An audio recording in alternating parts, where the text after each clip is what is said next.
सदर बीआरएस व साबिक चीफ मिनिस्टर तेलंगाना के चंद्रशेखर राव ने बीजेपी कायदीन की जानिब से मुल्क में गुजरात मॉडल को पेश करने के बयानात पर अपने शदीद रद्द-ए-अमल का इजहार करते हुए सवाल किया कि आया गुजरात मॉडल के नाम पर गोधरा मॉडल पेश किया जाएगा, क्या इंसानों को जिंदा जला दिया जाएगा। इन्होंने कहा कि वो भी एक हिंदू है, लेकिन तेलंगाना के अवाम इनके भाई हैं, जिनमें हिंदू और मुसलमान भी शामिल है। इन्होंने कहा कि नरेंद्र मोदी की मुखालफत करने पर इन्हें परेशान किया जा रहा है, यहाँ तक कि इनकी दुख्तर को गिरफ्तार किया गया। अब तक तेलंगाना में बीजेपी की शिकस्त देने वाली बीआरएस वाहिद पार्टी है, कांग्रेस से यह मुमकिन नहीं है।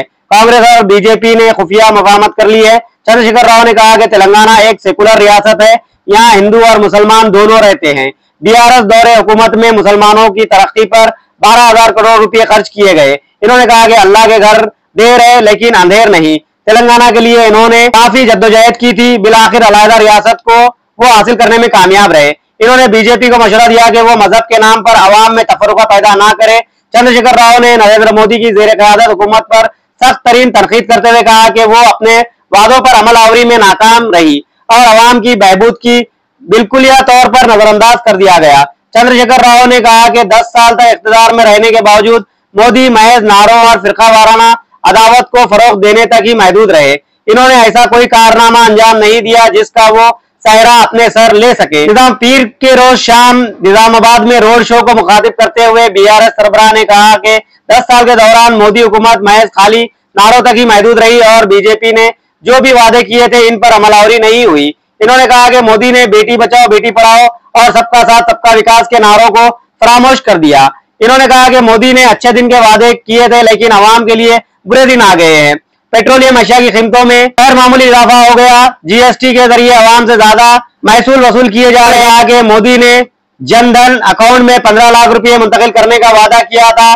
चंद्रशेखर राव ये मालूम करने के ख्वाह थे कि बीजेपी के रुकन पार्लियामेंट रहने के बावजूद जिला निजामाबाद के अवाम को 15 लाख रुपए की बजाय 30 लाख रुपए मौसूल हुए होंगे। इन्होंने तमिलनाडु को दरियाए गोदावरी के पानी की मुंतकली से मुतालिक मोदी के मंसूबों के खिलाफ अवाम को खबरदार किया और कहा कि इस हल्के से अगर बाजी रेड्डी गोवर्धन को मुंतखब किया जाता है तो वो तेलंगाना के मफादात का तहफ़्फ़ुज़ करेंगे, वरना बीजेपी के मौजूदा रुकने पार्लियामेंट जिस तरह साबिक़ा मयाद के दौरान खामोश थे, इस मर्तबा भी वो मोदी हुकूमत के खिलाफ कुछ भी नहीं कह पाएंगे।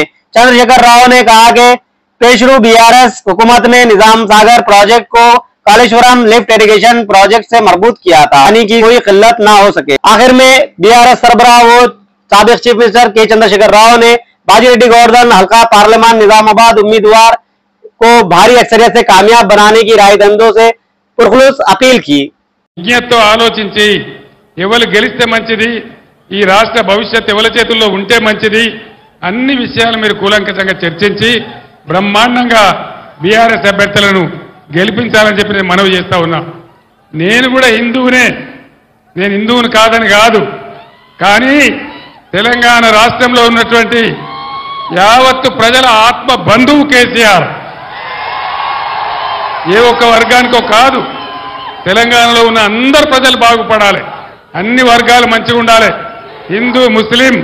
హిందూ ముస్లిం బాయి బాయి ఉండాలి, అందరం కలిసి బతకాలి. దానిలోనే గొప్పతనం ఉంటుంది, దానిలోనే బలం ఉంటుంది. కానీ ప్రజలను విడదీసి చీలదీసి మత విద్వేషాలు రెచ్చగొడితే వచ్చేదేం ఉండదు. మీ ఎంపీ నోరు తెరిస్తే ఎటువంటి మాటలు ఉంటాయో మీకు తెలుసు, ఎంత గందరగోళం ఉంటుందో మీకు తెలుసు. ఇలా నరేంద్ర మోడీని నేను అన్ని విషయాలలో వ్యతిరేకించిన కాబట్టి నా బిడ్డ కవితను కూడా అరెస్ట్ చేసి జైల్లో పెట్టినారు. అయినా నేను భయపడను, కాంప్రమైజ్ గాను.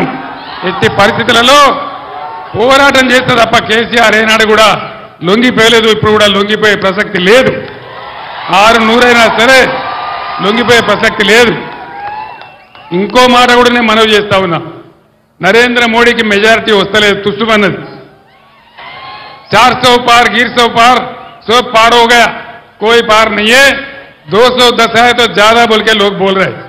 అందుకోసం మనం 14 ఎంపీలు గెలుచుకుంటే తెలంగాణ కేంద్ర రాజకీయాలలో కూడా కీలకంగా మారుతుంది. ఈ బీజేపీ గవర్నమెంట్ రాదు, కాంగ్రెస్ గవర్నమెంట్ రాదు, ప్రాంతీయ శక్తులు ఏర్పాటు చేసే గవర్నమెంటే వస్తుంది. అందుకోసం మనది కూడా కీలకమైన పాత్ర అవుతుంది. కాబట్టి దయచేసి ఈ రాష్ట్రంలో బీజేపీ వాళ్ళందరినీ ఓడించింది బీఆర్ఎస్ పార్టీ, కాంగ్రెస్ పార్టీ కాదు.